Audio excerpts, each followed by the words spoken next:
Dieu, restons debout un instant, la tête inclinée.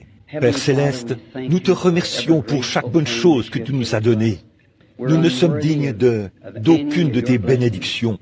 Ce sont certainement des bénédictions imméritées que nous recevons. Et nous te prions, ô Dieu, de continuer à être avec nous. Juste le simple fait d'entrer et de ressentir ce merveilleux esprit qui règne dans cette réunion. Je sais que ça vient de toi. Je te prie donc, Père, de continuer à honorer de ta présence la réunion de ce soir et de guérir tous les malades et les affligés. Accorde-le. Puisse cette soirée être si merveilleuse que nous ne l'oublierons pas de sitôt à cause de ta présence. Nous le demandons au nom de Jésus. Amen. Je vous prie de m'excuser de vous avoir gardé très tard hier soir. Je vais tâcher de me dépêcher ce soir, afin que nous puissions rapidement procéder à la prière pour les malades. J'étais vraiment content au sujet de la réunion d'hier soir. Il semble que beaucoup de gens ont été guéris. Et j'ai eu beaucoup de soutien. Tout le monde priait, tous ensemble. Voilà comment nous agissons. Alors, que le Seigneur vous bénisse. Bon, je pense que demain soir nous serons... Je suppose que l'annonce a déjà été faite. Ce sera à un autre endroit. Très bien. Maintenant, prenons le livre des Nombres, chapitre 22, très rapidement, juste pour lire un petit texte et faire quelques commentaires. Puis, nous consacrerons la majeure partie du temps à la ligne de prière. Billy a dit qu'il avait distribué un très grand nombre de cartes, 200 ou 300 cartes. Il faudra pas mal de temps pour les faire passer dans la ligne de prière. Donc je vais parler juste quelques instants, pas plus de 30 minutes si possible, et ensuite commencer la ligne de prière, prier pour les malades. Dans Deutéronome, dans Nombres, chapitre 22, verset 31. J'aimerais lire ceci. Et l'Éternel ouvrit les yeux de Balaam, et Balaam vit l'ange de l'Éternel qui se tenait sur le chemin, son épée nue dans la main, et il s'inclina et se prosterna sur son visage. Eh bien, ce bref passage peut sembler tranchant comme texte de base pour introduire un service de guérison. Je vais essayer de commencer la ligne de prière vers 21h, si possible. Maintenant, j'aimerais prendre comme sujet ce soir, Dieu change-t-il d'avis? Vous savez, nous pouvons changer d'avis, puisque nous apprenons un peu différemment. Et là, nous savons que nous avions tort. Mais je ne crois pas que Dieu puisse changer d'avis. En fait, s'il le fait, alors il ne pourrait certainement pas être infini, puisqu'il serait capable de changer une décision pour une autre qui serait meilleure.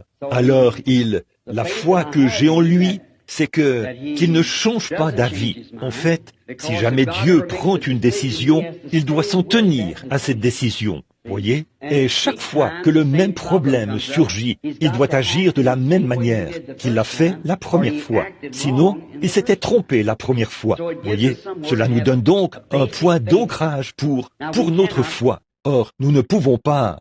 Oui, la foi n'est pas quelque chose de volatile, une simple feuille détachée que vous pouvez faire voler ici et ailleurs. C'est quelque chose qui doit être sûr. Il faut que ce soit stable. Ainsi donc, je ne peux pas fonder ma foi sur une théorie. Il faut que la chose soit prouvée pour que je puisse avoir la foi. C'est comme un homme qui se choisit une femme et se propose de l'épouser. Eh bien, il lui faut avoir foi en cette femme qu'il veut épouser. Sinon, il va certainement s'attirer bien des ennuis. Voyez, il doit donc, vous devez avoir la foi, des preuves solides sur lesquelles fonder votre foi, soit la parole de cette femme, soit ce que quelqu'un d'autre a dit, ou quelque chose d'autre. Il lui faut avoir quelque chose sur lequel il fonde sa foi. Aussi ai-je le sentiment que pour rencontrer Dieu, il n'y a qu'une seule chose sur laquelle je puisse fonder ma foi, sa parole. En effet, presque nous tous, nous avons des opinions divergentes. Nous nous assiérons là et nous nous mettrions à parler au sujet de ce que nous allons manger. Eh bien, nous aurions des opinions divergentes sur ce que nous mangerons. Et nous sommes faits différemment. Nos appétits sont différents. C'est ce qui fait que même dans nos églises, nous voyons que les gens ont des opinions divergentes au sujet de ce qui est vrai et de ce qui est faux. Cela donne à chacun de nous le privilège de faire un choix. Mais pour ma part, je crois que la parole de Dieu est vraie. Et je ne crois pas qu'elle soit un objet d'interprétation particulière. Je crois qu'elle dit exactement ce qu'elle veut dire, et que c'est la vérité. C'est ainsi que je considère cela, du simple fait que ça, c'est la parole de Dieu. Bon, je n'ai peut-être pas assez de foi pour faire agir tout cela, mais je ne ferai certainement pas obstacle à quelqu'un qui a assez de foi pour la faire agir. Comme par exemple Enoch, qui a eu une si grande foi qu'il n'a pas connu la mort. Là, d'être ici sur la terre, il a simplement fait une petite promenade un après-midi, et pendant qu'il marchait, il est monté au ciel. J'aimerais vraiment avoir une telle foi, mais j'espère qu'un de ces jours, nous aurons ce genre de foi, alors que nous continuons à croître en lui. Maintenant, la raison pour laquelle j'ai choisi ce passage, c'est qu'ici, on a l'impression, selon moi, que c'est l'un des passages de la Bible qui serait un passage crucial pour le sujet de ce soir. Parce que cela donne l'impression que Dieu a effectivement changé d'avis, puisqu'il a dit à Balaam de faire une chose, et par la suite, il lui a dit de faire autre chose. Alors je me suis dit qu'on devrait peut-être prendre un petit moment pour mettre cela au clair, afin de voir ce qu'il lui a vraiment dit. Alors maintenant, mettons ceci en contexte. Nous savons que Balaam était un prophète. Et Balak était le roi de Moab en ce temps-là. Et là-bas, à Moab, ils n'étaient pas des incrédules. Ils servaient le même Dieu qu'Israël servait. En effet, cette nation, Moab, avait été fondée par le fils de Lot, celui qu'il avait eu de sa fille. Ainsi donc, ils servaient le même Dieu. Si vous remarquez, leurs sacrifices et tout étaient exactement les mêmes. Les taureaux et même les béliers, ce qui avait trait à la seconde venue. Ainsi donc, si le fondamentalisme, c'est tout ce que Dieu exige, alors Moab était tout aussi fondamentaliste dans son offrande qu'Israël l'était.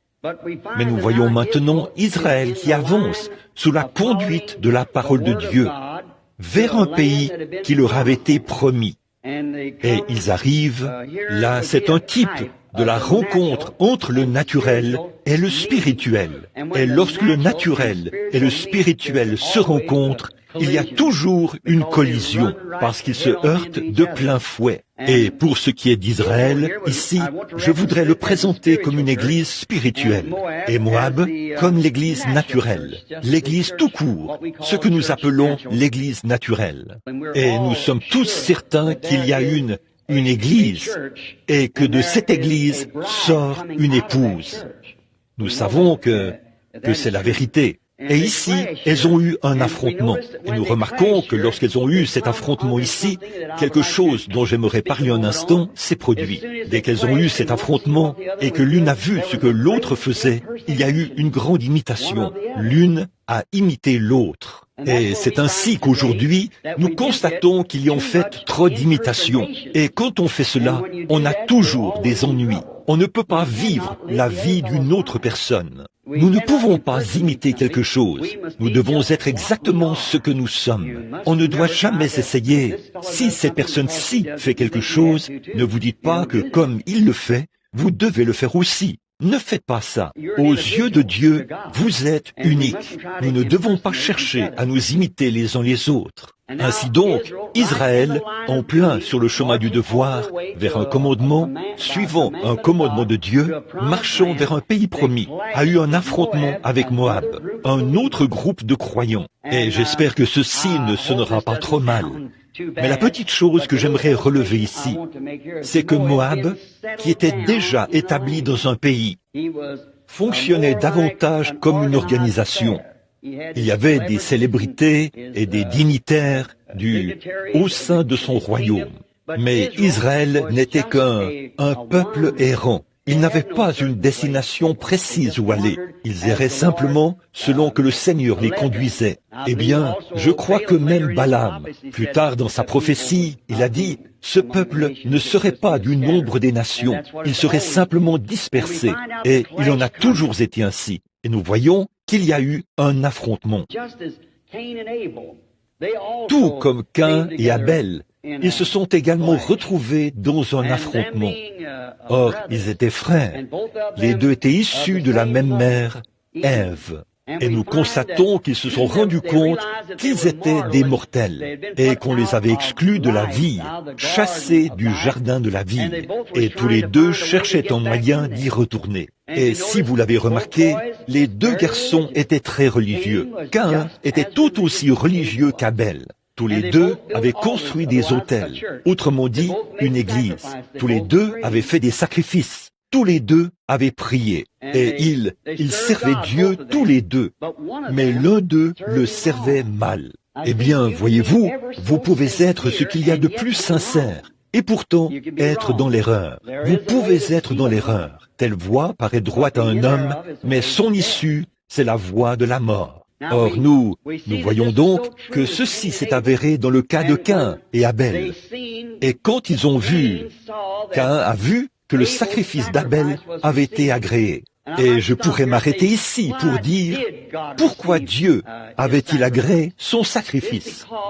C'est parce que c'était par révélation. Il avait compris qu'il ne s'agissait pas de pommes, ou je crois que maintenant ils disent que c'était des grenades, ou quelque chose du genre qu'ils avaient mangé dans le jardin d'Éden. Que c'est ce qui était à l'origine du péché. Et il avait vu qu'Adam, ou je veux dire, Abel croyait que ça, pour lui, c'était le sang. Et c'est vraiment ce que c'était. Et Abel, par révélation, par la foi, a offert à Dieu un sacrifice plus excellent que celui de Caïn. Et Dieu a approuvé cela, déclarant par cela qu'il était juste. Voyez? Et l'Église entière est bâtie sur la révélation divine de la parole de Dieu. Jésus l'a dit. Un jour, alors qu'il descendait de la montagne, il a dit à ses disciples, « Qui dites-vous que je suis, moi, le Fils de l'homme » ou « Qui dit-on que je suis » Certains d'entre eux ont dit, « Eh bien, tu es Moïse, tu es Élie, ou l'un des prophètes. » Il a dit, « Mais vous, qui dites-vous que je suis » Et Pierre a fait cette glorieuse déclaration. « Tu es le Christ, le Fils du Dieu vivant. » Il a dit, « Tu es heureux, Simon, fils de Jonas. » Et voilà une grande controverse parmi les croyants. Eh bien, l'Église catholique dit, là, il a bâti son Église sur Pierre. Car il a dit, tu es Pierre, une petite pierre. Sur cette pierre, petite pierre, je bâtirai mon église. Or, les protestants, pour leur part, croient en majorité que c'est sur lui-même qu'il l'avait bâti. Sur lui, la pierre angulaire. Mais voyez-vous, il était la pierre angulaire de l'édifice. Je crois que ce sur quoi il a bâti l'église, ce n'est pas par esprit de contradiction. Mais voyez-vous, la question était, qui dit-on que je suis? Et Pierre a dit, tu es le Christ, le Fils du Dieu vivant. Il a dit, tu es heureux, Simon, fils de Jonas, car ce ne sont pas la chair et le sang qui t'ont révélé cela. Tu n'as pas appris ceci en allant dans un séminaire. Tu vois, tu n'as pas appris ceci par quelque chose fait de main d'homme. Mais c'est mon Père qui est dans les cieux qui te l'a révélé. Vois-tu, sur cette pierre, je bâtirai mon église. Et les portes du séjour des morts ne peuvent prévaloir contre elle. La révélation spirituelle de Jésus-Christ, qui est la parole. Alors, c'est exactement là, sur la vérité spirituelle révélée de la parole, que l'Église se repose. Je pense que c'est ce qu'avait Abel au commencement, une révélation spirituelle selon laquelle il ne s'agissait pas du fruit des champs ou des œuvres de nos mains, et ainsi de suite. C'était le sang, et il a offert à Dieu un sacrifice plus excellent que celui de Caïn. Nous retrouvons la même chose chez Abraham et Lot, pour ce qui a trait à leur choix, puisque Lot est descendu là-bas quand est arrivé le moment quand l'Église spirituelle et l'Église naturelle ont eu un affrontement à cause des bergers. Ils ont dû se séparer l'un de l'autre. Et chaque fois que cela se produit, cela crée de la jalousie. Nous voyons qu'Abel, parce que Dieu l'avait agréé, et qu'il n'avait pas agréé la belle et grande offrande de Caïn, pour laquelle il avait travaillé si dur, et il était religieux, il se prosternait et adorait et tout. Il faisait tout ce qu'Abel faisait. Seulement, il n'avait pas la révélation de ce qu'était la vérité. Nous voyons donc que lorsque Dieu a agréé la révélation d'Abel et son offrande, cela a rendu Caïn jaloux d'Abel. C'est ce qui a causé le premier meurtre. Nous voyons que la jalousie s'était installée entre les bergers d'Abraham et ceux de Lot. et ils ont dû se séparer. Nous voyons que Moïse et Corée ont également eu un affrontement. Jésus et Judas ont eu un affrontement. Il en était ainsi depuis toujours, et c'est encore le cas aujourd'hui. L'Église naturelle et l'Église spirituelle ont un affrontement lorsqu'elles se rencontrent. Ainsi, l'Église naturelle essaie de reproduire ce que fait l'Église spirituelle, toujours par une imitation charnelle. Mais, comme dans le cas d'Ésaü et Jacob, cela ne fonctionnera pas. Dieu a son Église qu'il a appelée, nommée, mise à part. Et chaque fois, il se révélera à elle dans l'âge où elle vit, exactement comme il l'a dit dans Romains, chapitre 8, afin que la préscience ou la prédestination de Dieu subsiste. Caïn, ou je veux dire, Ésaü et Jacob, avant la naissance de l'un ou l'autre des garçons, avant même qu'ils aient eu la possibilité de faire un choix, Dieu a dit, je hais Ésaü et j'aime Jacob, car dès le commencement, il savait ce qui était en eux. Et nous savons, gardez cela à l'esprit. Il sait ce qu'il y a dans votre cœur. Il sait ce que vous voulez dire. Peu importe ce que nous disons, il sait ce que vous voulez dire. Et cela a toujours causé des ennuis. Et le naturel essaie toujours, depuis que Caïn a tué Abel. Le naturel a toujours essayé de tuer les effets du spirituel. Nous voyons que c'est la même chose aujourd'hui, exactement la même chose aujourd'hui. Cela prouve que ça vient de Satan, parce que c'est de la jalousie et de l'imitation de la vérité. Donc, nous croyons vraiment que Dieu ne change jamais d'avis au sujet de ce qu'il a dit. Il fait en sorte que cela demeure toujours vrai, mais il a une volonté permissive. Or, c'est là que réside le problème. Nous essayons d'agir sur la base de la volonté permissive de Dieu, et il le permet. Mais aussi, si nous choisissons sa volonté permissive, bien que ce ne soit pas une bonne chose, il fera que sa volonté permissive concourt à la gloire de sa volonté parfaite. Avec Dieu, il n'y a rien qui puisse clocher. Il sait exactement l'heure qu'affiche l'horloge ce soir. Il n'y a rien qui cloche. Chaque coup de pendule arrive exactement comme il se doit. Tout. Nous pensons que ça cloche, mais il sait que c'est bien. C'est censé être ainsi. Comme au commencement, Dieu a juste permis que le péché vienne. Ce n'était pas sa volonté parfaite. Mais voyez-vous, Dieu, le grand esprit, le Père, avait en lui des attributs, et ces choses que vous voyez exprimées maintenant ne sont que ses attributs exprimés. Il demeurait seul, il n'était même pas Dieu. Dieu était un objet d'adoration, il était le grand être éternel. Et en lui, il y avait des attributs comme celui d'être un père, d'être un sauveur, d'être un guérisseur. Et maintenant, comment pouvait-il d'abord? Il devait être père, parce que cela prouve qu'il était père, mais il demeurait seul. Lui seul est immortel. Et maintenant, mais ses attributs doivent être exprimés. Eh bien, pour être un sauveur, il faut que quelque chose soit perdu. Et Dieu ne peut pas intentionnellement perdre quelque chose pour ensuite le racheter. Cela ne siérait pas à sa sainteté et à son grand jugement. Mais il a donné à l'homme le libre arbitre, sachant que l'homme tomberait. Ainsi donc, il s'est fait homme, afin de racheter l'homme qui était tombé. C'est pour cette raison que Jésus était Emmanuel.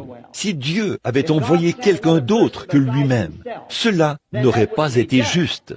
Il fallait que ce soit Dieu lui-même qui vienne prendre cette place. Et Dieu ne pouvait pas descendre sous la forme d'un esprit pour prendre cette place. Il fallait qu'il se fasse chair, qu'il soit dans la chair de son propre Fils qu'il avait créé. Et il a montré ici, au commencement, que sa volonté parfaite était de créer l'homme à partir de la poussière de la terre. Mais, voyez-vous, il a permis que le sexe soit introduit. Il n'a jamais voulu que les enfants naissent par le sexe. Mais cela a été permis. Et cela disparaîtra bientôt. Maintenant, nous voyons que dès le départ, la nation de Moab était illégitime, parce qu'elle venait du fils que Lot avait eu de sa propre fille. Maintenant, remarquez, en tant qu'église naturelle, Moab représente l'église naturelle. C'est ce que représente Moab. Et Israël, c'est l'église spirituelle.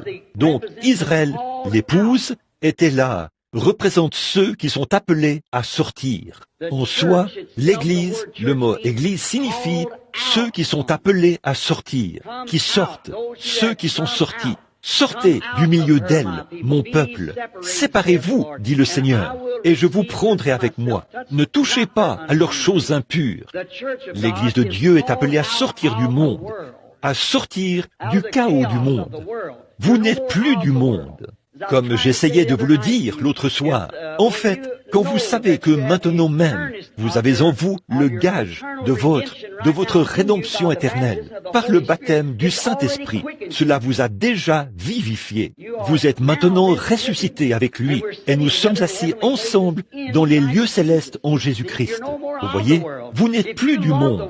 Si vous aimez le monde et que vous affectionnez encore les choses du monde, alors l'amour de Dieu n'est même pas en vous. Voyez, nous sommes affranchis du monde. Nous n'en avons plus de désir. Dans Hébreux, je crois, chapitre 10, il est dit, le souvenir du péché était continuellement renouvelé. Chaque année, le corps de ces bêtes était offert. Mais dans ce cas-ci, celui qui rend ce culte, étant une fois purifié, n'a plus aucune conscience du péché, n'a plus aucun désir de péché. Tout cela vous a quitté parce que vous avez été vivifiés pour entrer dans une nouvelle vie. En effet, l'Église naturelle n'est qu'un groupe de personnes qui ont adhéré aux dénominations. Ce n'est pas plus, je n'appelle même pas cela une Église. Je n'aime pas lui attribuer cette appellation. Je préfère appeler cela une loge. La loge méthodiste, la loge baptiste, la loge pentecôtiste. Mais l'Église, ce sont ceux qui sont nés de nouveau, qui sont en Jésus-Christ et qui sont de nouvelles créatures. Ainsi donc, nous voyons encore par cela que Dieu tient sa parole. Maintenant, Moab a vu, Moab regardait dans le champ et voyait Dieu se mouvoir parmi ce peuple, qui n'était même pas une nation organisée. Ils erraient simplement de lieu en lieu. Mais ce qui est étrange, c'est que lorsqu'ils arrivaient dans ces nations, ils s'en emparaient. Tout ce qu'ils rencontraient sur leur chemin, ils s'en emparaient. Donc, ils ont découvert quand Moab a vu cela. Balak, il a regardé la nation d'Israël et a dit, c'est un peuple qui couvre toute la surface de la terre. Il a dit, il dévore les nations comme un bœuf qui broute de l'herbe. Et ils ont vu l'un des grands éléments essentiels, c'est qu'ils ont eu la grande révélation que ce peuple-là avait un prophète au milieu d'eux. Ils avaient un prophète, c'est-à-dire quelqu'un qui les conduisait. Ce n'était pas un système fait de main d'homme, comme il en avait l'habitude. Ces délégations qui étaient à ses côtés et tout, mais ces dignitaires. Mais ils avaient un conducteur appelé de Dieu. Et oh, quel jour triste cela a été quand le monde des églises a abandonné la conduite divine du Saint-Esprit pour adopter à sa place des évêques ou quoi que ce soit d'autre. C'était un jour triste. C'est le Saint-Esprit qui doit être le conducteur de l'Église. Il est envoyé pour confirmer les paroles de Jésus-Christ, pour faire en sorte que l'Église vive comme elle vivait au début. Il n'y a pas longtemps, il y avait une école très célèbre ici, dans cette ville, un séminaire. Ils en ont un autre à Phoenix. Et l'un de ces hommes, ou plutôt quelques-uns des étudiants, sont venus me voir et ont dit, « Nous vous aimons bien, frère Branham. Nous n'avons rien contre vous, mais nous aimerions simplement vous corriger. » Et j'ai dit, « Eh bien, je veux certainement que l'on me corrige. » Alors, j'ai donc dit, « Si je suis dans l'erreur, je n'aimerais certainement pas rester dans l'erreur. Je parle à trop de gens. » Et il a dit, « Eh bien, voici votre problème. » Il a dit, vous essayez d'introduire ou de faire revivre une religion apostolique. Pourtant, la religion apostolique a pris fin avec les apôtres. Et j'ai dit, oui monsieur, j'ai dit, eh bien, si donc, il a dit, eh bien, je ne veux pas en débattre avec vous. J'ai dit, moi non plus, nous ne le faisons pas, nous ne sommes pas censés le faire, nous sommes frères. Et il a dit, eh bien, a-t-il dit, je voudrais juste vous aider. J'ai dit, je suis certainement disposé à recevoir de l'aide. Et il a dit, eh bien, voyez-vous, a-t-il dit, eh bien, c'est vrai. Et j'ai dit, eh bien, au cours de notre entretien, nous ne devons pas utiliser de manuel. J'ai dit, je n'utiliserai pas le mien. et je n'en avais aucun, excepté celui-ci. Mais alors j'ai dit, je n'utiliserai aucun autre manuel que la Bible. Pareil pour vous, utilisons seulement la Bible. Il a dit, d'accord. J'ai dit, eh bien, nous croyons que l'Église apostolique a commencé le jour de la Pentecôte. Êtes-vous d'accord là-dessus? Il a dit, oui, tout à fait. J'ai dit, nous constatons donc que c'est là que Dieu a donné à l'Église la puissance qui accompagnait ces mouvements apostoliques. Il a dit, oui, là, c'était la charpente de l'Église. Maintenant, l'Église est déjà établie et nous avons tous nos pasteurs, nos grandes organisations et tout. Nous n'avons plus besoin de ces choses pour attirer les gens. J'ai dit, eh bien, où est-ce que la Bible dit cela? J'ai dit, dites-moi où la Bible dit. Voyez? Et il a dit, eh bien, elle ne le dit pas exactement en ces termes. J'ai dit, eh bien, dans ce cas, je ne peux pas l'accepter, à moins que ce soit dit exactement en ces termes. Voyez? J'ai dit, j'ai dit, c'est comme ça que ça doit être. J'ai dit, croyez-vous que Dieu appelle encore les gens? Il a dit, oui, monsieur. J'ai dit, maintenant, croirez-vous que la Bible a raison pour ce qui est de chaque réponse? Oui. J'ai dit, eh bien, le jour de la Pentecôte, le porte-parole, c'était Pierre. C'est lui qui avait les clés du royaume. C'est vrai.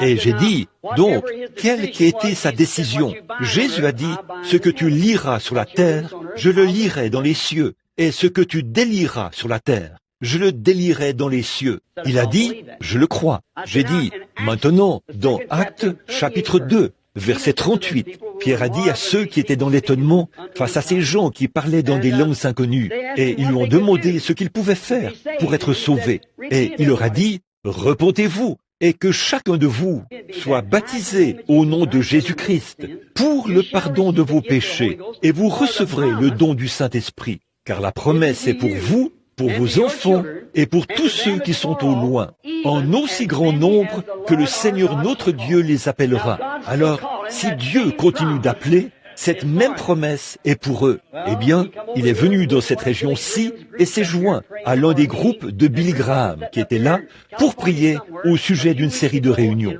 L'un de ces groupes s'est rassemblé quelque part ici en Californie il y a quelques semaines, afin de prier profondément et sincèrement. Ils se sont consacrés à Dieu dans le jeûne, et le Saint-Esprit est tombé sur tout le groupe, et ils se sont mis à parler en d'autres langues. Et, ah oui, maintenant, il est membre de l'église amicale, qui fait partie des assemblées de Dieu à Tucson, en Arizona. Il a dit, oh frère Branham, quand je vais là-bas, je me sens très bien. Il a dit, je lève simplement les mains, et a-t-il dit, la gloire de Dieu. Je chante, tout simplement. Et il a dit, je ne pouvais jamais faire ça dans une église baptiste du Nouveau Testament. J'ai dit, je comprends que vous ne le puissiez pas. C'est pourquoi vous en êtes sortis. Oui, alors, c'est ça, voyez, Dieu tient sa parole.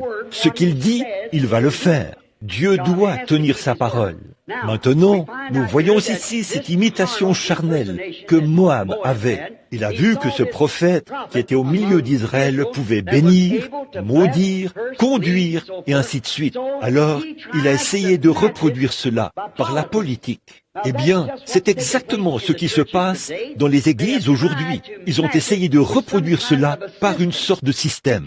Vous n'y arriverez pas. Le Saint-Esprit doit toujours demeurer vivant dans l'Église pour conduire l'Église au cours de l'âge dans lequel il vit, afin de confirmer la parole qui était promise pour cet âge-là. Dès le commencement, Dieu a prononcé la parole et a prévu telle portion pour cet âge-ci, telle autre pour cet âge-là, et telle autre encore pour ces âges-là. Et tout arrive toujours exactement comme cela a été prévu. Et voyez, le Saint-Esprit doit être vivant dans l'Église pour faire en sorte que cette Église soit vivante en son jour. Il doit être ici aujourd'hui pour confirmer ce ministère du dernier jour, ces signes du dernier jour, ce déversement du Saint-Esprit du dernier jour. Il faut absolument qu'il vienne le faire.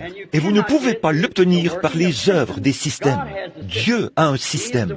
C'est lui qui nous a donné le Saint-Esprit. Maintenant, nous remarquons ici que Moïse avait un roi, et que ce roi, c'était Dieu qui l'avait oint.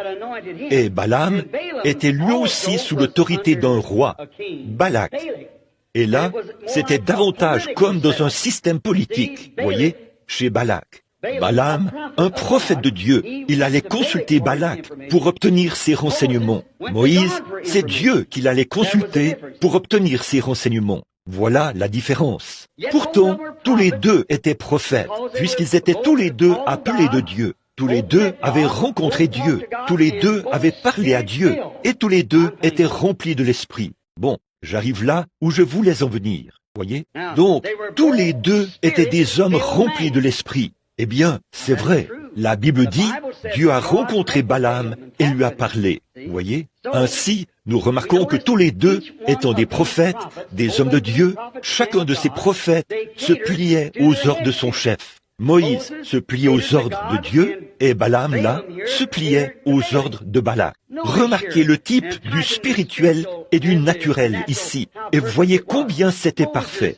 Moïse, envoyé de Dieu, dans l'exercice de ses fonctions, rencontre un autre homme de Dieu qui le met au défi. Pouvez-vous imaginer une telle chose? Mais regardez le système qu'ils avaient là-bas. C'était une nation organisée. Moïse conduisait les enfants d'Israël.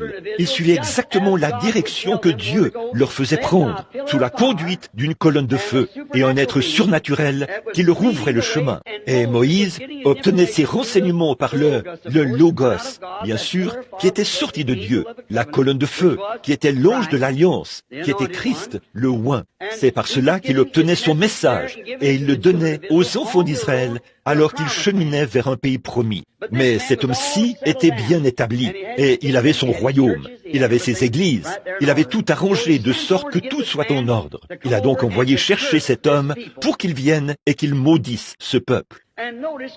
Et remarquez, pouvez-vous imaginer qu'un prophète, un homme de Dieu, ait pu voir les œuvres de Dieu chez un autre homme et chercher à défier ces œuvres de Dieu, alors qu'il savait ou aurait dû savoir à quoi s'en tenir. Or Balaam, au départ, quand Balak l'avait envoyé chercher et lui avait dit « Viens et maudis ce peuple », eh bien, Balak a fait la chose même où Balaam, plutôt, a bien agi. Il a cherché la face de Dieu. Il a d'abord cherché la face de Dieu. Eh bien, c'est ce qu'il aurait dû faire. Et là, Dieu lui a donné sa réponse parfaite. Une réponse claire et nette. Ne va pas avec lui. Laisse-les tranquilles. Ne maudis pas ces gens. Ils sont bénis. Eh bien, cela aurait dû suffire. Quand Dieu dit quelque chose, il ne peut pas changer cela. Remarquez, sa volonté parfaite, c'était « n'y va pas, n'attaque pas ces gens, c'est mon peuple ». Ça, c'était sa volonté parfaite. Mais Balaam n'aimait pas ces gens-là au départ. Vous voyez, c'est ça. Combien de Balaam avons-nous aujourd'hui? C'est la même chose, la même chose. Ils savent à quoi s'en tenir. Il y en avait du temps de notre Seigneur Jésus. Nicodème est venu et a dit, « Rabbi, nous savons que tu es un homme envoyé de Dieu, ou un docteur envoyé de Dieu. Personne ne peut faire les choses que tu fais si Dieu n'est avec lui. » Vous voyez, il le savait. Voilà Balaam de nouveau, voyez. Alors, Balaam n'aimait pas ces gens-là. Observez son quartier général. Après lui avoir envoyé des hommes distingués pour lui dire, « Eh bien, il y a des gens qui sont en route vers ici. Je sais que tu es un prophète, tu es un grand homme. Viens donc ici maudire ces gens. » Balaam a dit, « Bon, attendez un instant, je vais aller prier et rester là toute la nuit. Peut-être que le Seigneur viendra me rencontrer et qu'il me dira quelque chose. » Très bien, le lendemain matin, le Seigneur est venu le rencontrer et a dit, « N'y va pas, ne maudis pas ces gens, ils sont bénis. » Très bien, Balaam est sorti et a dit, « Eh bien, je ne peux pas y aller, parce que le Seigneur m'a dit de ne pas y aller. » Maintenant, remarquez, quand ils sont rentrés et se sont rendus au quartier général, afin qu'il aille là-bas arrêter la réunion que ces gens tenaient, voyez-vous, eh bien, on voit que cette fois-là, le quartier général a envoyé un meilleur groupe de gens, de plus hauts dignitaires, peut-être un évêque, quelqu'un d'autre, ou c'était peut-être un surveillant général. Quelqu'un, il est envoyé là-bas. Dites-lui d'y aller et d'arrêter ça de toute façon. Voyez, remarquez, il a envoyé un meilleur groupe, plus influent, qui apportait de meilleurs cadeaux, plus d'argent, qui a dit, je peux t'élever à un meilleur rang. Au lieu que tu sois juste un homme ordinaire, je peux faire de toi quelqu'un d'un peu plus important maintenant. Je suis en droit de le faire, parce que je suis le roi ici, dans ce grand mouvement. Et je peux t'offrir quelque chose de meilleur, si seulement tu le fais. Remarquez, cette nouvelle offre l'a aveuglé. Il aurait dû savoir à quoi s'en tenir. Ce que Dieu dit, Dieu le fait. Mais ça l'a aveuglé. Et en tant que prophète de Dieu, il n'aurait pas dû se laisser influencer par un tel groupe. Il aurait dû quitter ce groupe au départ. Et si je m'adresse ici à certains hommes de Dieu, quand ils essayent de vous dire, au quartier général, que les jours des miracles sont passés, pourtant, c'est ce que nous faisons ici, et le Seigneur Jésus nous bénit, que c'est du fanatisme, de l'excitation et de l'émotion, et que la guérison divine, ça n'existe pas. Quittez immédiatement ce groupe-là. Quittez-le, parce que ceci, c'est la parole de Dieu manifestée. Ils disent, les jours des apôtres, ça n'existe pas. Le baptême du Saint-Esprit, ça n'existe pas. Le parler en langue, c'est sans intérêt. Oh, mais frères, n'écoutez pas ça. Aujourd'hui, il y en a beaucoup qui sont comme Balaam. Ils sont assis dans leur bureau à lire ces livres de la Bible. Ils savent que c'est la vérité. Mais en fait, c'est juste à cause de leur poste qu'ils ne veulent pas prendre position. C'est tout à fait vrai. Remarquez, Dieu, il savait qu'il n'aurait pas dû être dans ce groupe, ou plutôt Balaam aurait dû le savoir. Eux, ils sortent de la volonté de Dieu. Ces gens-là vous convaincront d'abandonner la volonté de Dieu. Lorsque vous trouvez la volonté de Dieu, ne laissez personne vous en dissuader. J'ai connu de braves gens qui étaient venus aux réunions, avaient été guéris, étaient repartis. Et on leur a dit, « Oh, eh bien, tout ça, ça ne vaut rien. Vous êtes simplement sous le coup de l'excitation. Tout ça, ça ne vaut rien. » Et ces gens se sont mis à douter. J'ai vu des gens venir recevoir Christ dans leur cœur et rentrer, peut-être parler en langue et rentrer. Et l'Église leur dit ensuite, eh bien, vous êtes une honte pour le christianisme, et ainsi de suite. Et, oh là là, ne faites pas ça, voyez, quittez ce groupe, tenez-vous loin de cela. Remarquez, Balaam a débité un texte artificiel ici pour apaiser sa conscience, voyez. Il a dit, peut-être, restez ici cette autre nuit, je vais peut-être demander à Dieu, voyez-vous. Peut-être qu'il a changé d'avis, mais Dieu ne change pas d'avis. Une fois que Dieu nous a fait la déclaration relative au baptême du Saint-Esprit, le jour de la Pentecôte, il est tenu de la conserver telle qu'elle. C'est ce qu'il a fait tout au long de l'âge de la Bible, et il le fera chaque fois que tout homme viendra sur la base de ce qu'il a offert là-bas. Si vous venez en croyant, que vous vous repentez et vous faites baptiser au nom de Jésus-Christ pour le pardon de vos péchés, et que vous croyez en Dieu, Dieu est tenu d'accomplir cette ordonnance. C'est vrai, parce que c'est lui le médecin, et il l'accomplira si vous obéissez à cela. Mais là, vous ne pouvez pas vous permettre d'essayer de prendre cette ordonnance, de la remettre à une espèce de pharmacien charlatan qui pourrait y ajouter autre chose. Ça pourrait tuer le patient. C'est pour ça qu'aujourd'hui, on a tant de membres d'église qui sont morts. Parce qu'on essaie de donner la mauvaise ordonnance. L'ordonnance que Dieu a donnée se trouve ici même dans la Bible. Il est le même hier, aujourd'hui et éternellement. Vous devez prendre le médicament comme le médecin l'a prescrit. La Bible dit, n'y a-t-il point de baume en Galade? N'y a-t-il point de médecin? Bien sûr, il y en a. Elle ajoute, pourquoi donc la fille de mon peuple se trouve-t-elle dans cet état? Vous voyez, nous avons la Bible, nous avons le médecin. C'est juste que le pharmacien exécute mal l'ordonnance des Écritures. Voilà ce qu'il en est. Vous essayez de dire, les jours des miracles sont passés. Le baptême du Saint-Esprit et toutes les autres choses, ça n'existe pas. C'est une absurdité. La Bible a parfaitement raison. Dieu ne se rétracte jamais une fois qu'il a dit quelque chose. Et ils essayent de s'en tirer par un moyen artificiel. Quelque chose comme, eh bien, nous croyons cela. Eh bien, peu importe ce que vous croyez, c'est ce que Dieu a dit. Il a dit, je répandrai mon esprit sur toute chair. C'est ce qu'il a promis dans les derniers jours. Quant à ces réunions dont vous êtes témoins, ils essaient de dire, ils me traitent de devin, de devin aux manières raffinées, ou de Belzébul, ou de démons. Eh bien, il faut bien qu'ils disent cela, parce qu'ils sont de leur Père. C'est ce qu'il a dit au sujet de Jésus au début. Et de toute façon, ce n'est pas nous qui le faisons, c'est le même Jésus, parce qu'il est le même hier, aujourd'hui et éternellement. C'est son esprit. Oh, une chose qui pourrait passer, contourner et à contourner sa commission. Tant de gens essaient de contourner cela. Oh, venez adhérer à l'église et tout ira bien. Nous sommes d'une ancienne église. Ça fait bien des années que nous sommes là. Nous avons commencé. Oui, c'est vrai. Si l'on est ainsi, alors l'Église catholique romaine l'emporte sur vous tous. C'est la première de toutes les organisations. Ce sont eux qui étaient les premiers. Mais souvenez-vous, pas la première Église. Ce sont eux qui étaient la première organisation et qui sont la mère de chacune d'elles. Et chacune d'elles va à l'encontre de Dieu. Apocalypse 17 dit la même chose, voyez? Oui, nous sommes dans les derniers jours. Eh bien, souvenez-vous, Dieu vous laissera faire de toute façon, voyez, là. Puis Balaam s'est dit, eh bien, alors Dieu lui a dit, vas-y. Pourquoi? Dieu savait ce qu'il y avait dans son cœur. Dieu savait que c'était dans son cœur dès le départ. Alors il lui a dit, vas-y, il permettra cela. Il vous permettra de le faire. Il vous bénira, encore et encore, quand vous serez en train de le faire. Il a même béni Israël après la grâce leur avait déjà procuré un prophète, la colonne de feu, la délivrance, des signes et des prodiges. Elle les avait fait sortir d'Égypte et tout. Et pourtant, ils voulaient avoir la loi. Dieu le leur a permis. Mais c'était continuellement une malédiction pour eux. Il a laissé Balaam aller de l'avant exactement comme il était censé le faire. Mais qu'a-t-il fait? Il est allé là-bas et, plutôt que de maudire le peuple, il a dû le bénir. Il ne pouvait pas maudire ce que Dieu avait béni. Je vous ai dit que j'allais arrêter à 21 heures. Je viens de regarder et le temps est déjà écoulé. Pourtant, j'ai ici un carnet rempli de notes. Mais je veux dire ceci pour terminer. Dieu n'a jamais changé d'avis.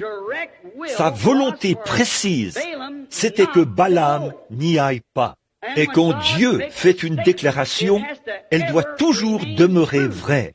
Maintenant, la Bible dit, Jésus-Christ est le même hier, aujourd'hui et éternellement. Or, ça ne signifie pas dans une certaine mesure. Ça signifie qu'il est le même hier, aujourd'hui et éternellement. Jésus a dit dans Jean 14, 12, « Celui qui croit en moi, les œuvres que je fais, il les fera aussi. » Pas vrai?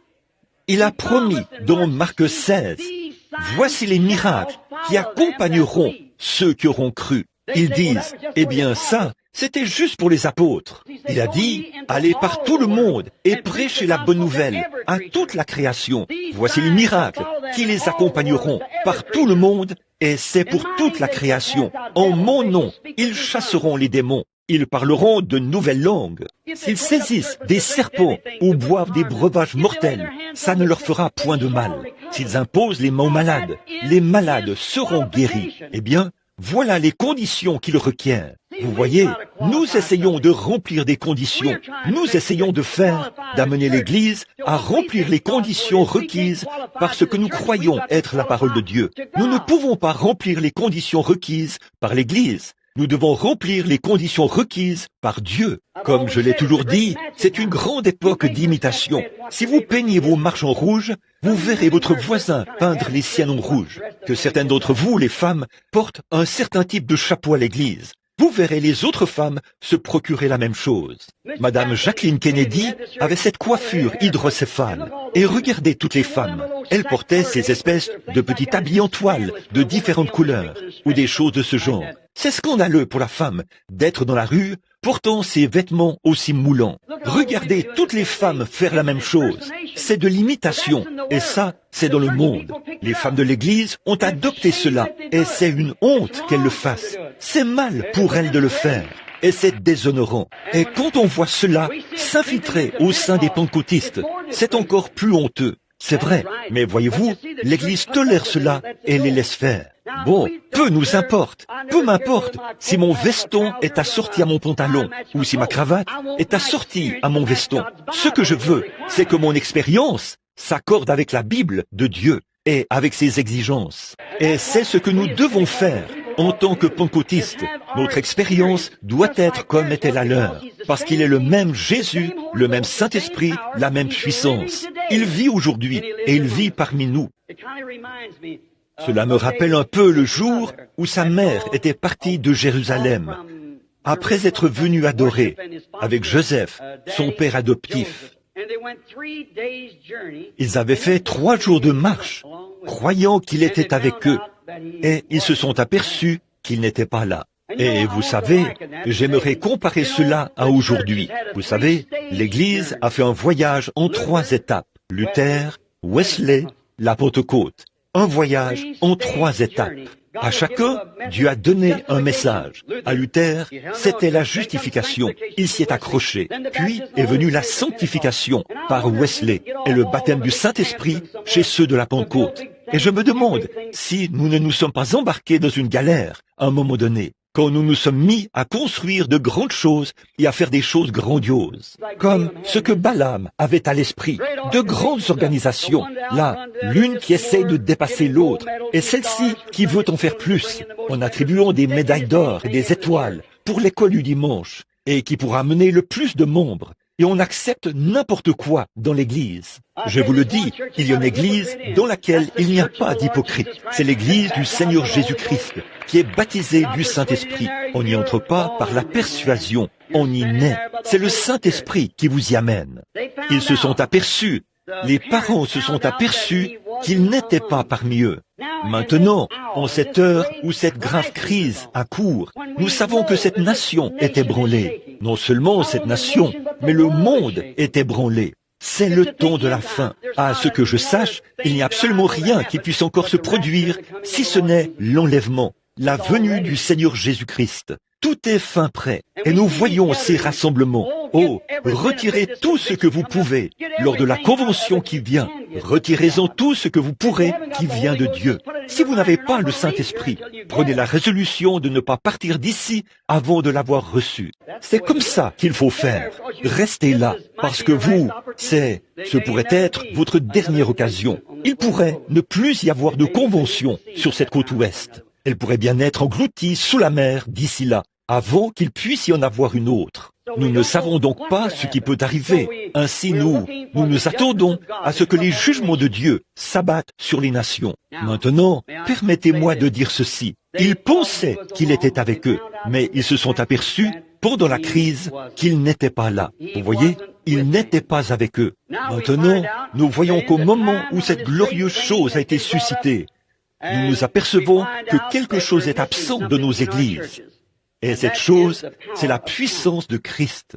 Maintenant, écoutez, je ne veux pas critiquer, je vous aime, et un amour véritable et authentique est toujours correctif. Maintenant, Christ est absent de notre Église. Christ est absent de nos groupes pentecôtistes, de nos frères et sœurs. Il y a quelque chose qui cloche. Les réunions de prière, à l'ancienne mode, qu'ils avaient jour et nuit, ils ne les ont plus.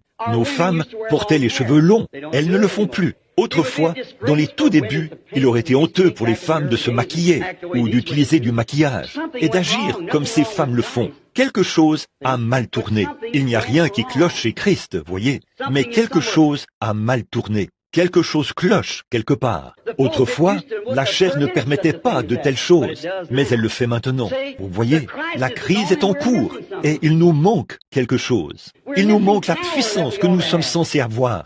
La grande machine devrait être en marche et devrait y avoir de grands signes et des prodiges. Eh bien, ce bâtiment devrait être si rempli de la puissance de Dieu en ce moment qu'aucun pécheur ne pourrait rester ici. Le Saint-Esprit le condamnerait sur le champ, comme il en était d'Ananias et de Saphira. Il nous manque quelque chose. Maintenant, que s'est-il passé? Ils sont allés le chercher parmi leurs proches parents, et ils ne l'ont pas trouvé parmi leurs proches parents. Où l'ont-ils donc trouvé? Exactement là où ils l'avaient laissé. Et je pense que lorsque notre Église s'est lancée dans cette grande folie organisationnelle que nous avons eue, où l'une devait surpasser l'autre et devait avoir les plus grandes églises, une meilleure classe de gens, des gens les mieux habillés et de meilleurs chanteurs, les gens se tiennent là. Et j'aime les beaux chants. J'aime vraiment les beaux chants pentecôtistes à l'ancienne mode. Mais je ne supporte pas ces choses artificielles. Ça ne passe pas du tout chez moi. Retenir son souffle jusqu'à ce que le visage devienne bleu, juste pour qu'on vous entende. Je crois dans le fait de chanter du fond du cœur, par l'Esprit de Dieu, comme ce que j'ai entendu ici il y a quelques instants. Voyez, j'aime les bons vieux cris à l'ancienne mode, mais je pense que les cris peuvent continuer, peu importe si la musique joue ou pas. L'Esprit de Dieu sur les gens fait descendre les bénédictions et la puissance de Dieu. Je crois que l'homme peut témoigner, chanter et louer Dieu à son lieu de travail, où qu'il soit, certainement. Et maintenant, il nous manque quelque chose. Où le trouverons-nous? Exactement là où nous l'avons laissé, dans la parole. Prions. Cher Père Céleste, un de ces soirs, nous fermerons cette Bible pour la dernière fois. Le dernier chant aura été chanté. La dernière prédication aura été prêchée. La dernière ligne de prière aura été formée. Le dernier pécheur sera entré. Et alors quoi? Ô Dieu bien-aimé, nous ne voulons pas ta volonté permissive, Père. Accorde-nous de marcher dans ta volonté parfaite. Ne permets pas que nous ne prenions qu'une parole ici et là pour la faire cadrer avec un dogme ou un credo ou quelque chose comme ça. Accorde-nous de prendre la parole telle qu'elle est, de croire au plein évangile, à tout ce que Jésus nous enseignait de faire. Nous ne croyons pas que les actes des apôtres sont simplement la charpente. Nous croyons que c'est la parole de Dieu, que ça, ce sont les actes de ton Saint-Esprit dans les apôtres. Et Seigneur, nous croyons que le même Saint-Esprit qui est venu sur eux et les a fait agir comme ils l'ont fait, fera la même chose en nous quand il viendra sur nous, si c'est le même Esprit. Aussi, je te prie, Dieu bien-aimé, juste à la veille de cette convention qui commencera demain soir. Je prie, Père Céleste, que ce soit la plus grande convention que cette ville ait jamais connue, à cause de ta présence. Bénis chaque orateur, ô Dieu. Fais que cela ébranle vraiment et que la colère de Dieu tonne derrière la chair. Que les pécheurs soient ébranlés et qu'ils tremblent. Puisse la présence de Jésus-Christ être si réelle pour les gens qu'ils fermeront simplement les yeux et le verront marcher au milieu d'eux. Accorde-le, Seigneur. Maintenant, ce soir, juste avant que cela se produise, ce pourquoi nous prions, Dieu bien-aimé, certains de tes enfants sont malades, ils ont été meurtris et ils sont blessés. Je suis venu prier pour eux. Veux-tu honorer ce que je te demande ce soir, Seigneur, pour leur maladie? Je mets ma confiance en toi, qu'il n'y aura aucune personne faible dans ce bâtiment quand les services seront terminés. Tes serviteurs qui sont partout ici, ils sont assis là, ils poussent des cris, lèvent les mains, et même ici sur l'estrade, ils disent « Amen » à la parole. Père, nous formons un seul bloc de gens. Nous sommes sortis du monde, de cet état formaliste et froid, et nous sommes nés de l'Esprit. Nous sommes vivants ce soir. Et comme tu l'as dit, parce que tu vis, nous vivons aussi. Nous avons confiance, Seigneur, et nous croyons de tout notre cœur que conformément à la parole, nous sommes représentés en toi. Maintenant, fais que tes paroles deviennent une réalité ce soir pour guérir les malades, alors que je prie pour eux et que les autres prient aussi. Accorde, Seigneur, qu'il en soit ainsi, et nous te louerons pour cela. C'est au nom de Jésus que nous le demandons. Amen. Maintenant, merci Dieu notre Père. Nous avons le même sentiment comme une fois dans la Bible, quand ils avaient été confrontés à une crise et l'Esprit du Seigneur était tombé sur un homme et lui avait indiqué où vaincre l'ennemi, où aller. Écoutez cela, corrigez-vous. Vous voyez, l'Esprit de vie en vous vous corrige et vous ramène à la parole. Vous voyez, si la parole vit en vous, alors il vit lui-même par la parole. Maintenant, hier soir, j'ai dépassé le temps prévu. Eh bien, vous êtes des gens si gentils. J'ai juste, on dirait que comme je commence à prendre de l'âge, je souhaiterais pouvoir, je serai avec vous pour toujours, dans un autre pays. Donc, maintenant, nous allons prier pour les malades. Et là, je ne vais pas essayer d'appeler trop de gens à la fois, comme je l'ai fait hier soir. Eh bien, Billy Paul a distribué tout un paquet de cartes de prière, une centaine, je pense. On a pu distribuer 100 ou 200? 200. Quelle série était-ce? C. Qui a C numéro 1? Levez la main et voyons si c'est bien cela. La carte de prière, regardez sur votre carte de prière, un numéro et une lettre y sont inscrits. C numéro 1. Levez la main. Bien haut. Très bien. Avancez ici. Numéro 2, 3, 4, 5. Maintenant, vous, que quelqu'un vienne ici pour les orienter. Maintenant, nous voulons appeler chacune des cartes de prière, mais nous voulons que ces gens forment une ligne de ce côté-ci. 1, 2, 3, 4, 5. J'en vois 3. Et votre carte de prière, monsieur? 4. Maintenant, y en a-t-il un autre? 5. Est-ce cette personne qui vient là-bas? 1, 2, 3, 4, 5. C'est numéro 1, 2, 3, 4, 5. Très bien. Venez au fur et à mesure qu'on appelle votre numéro.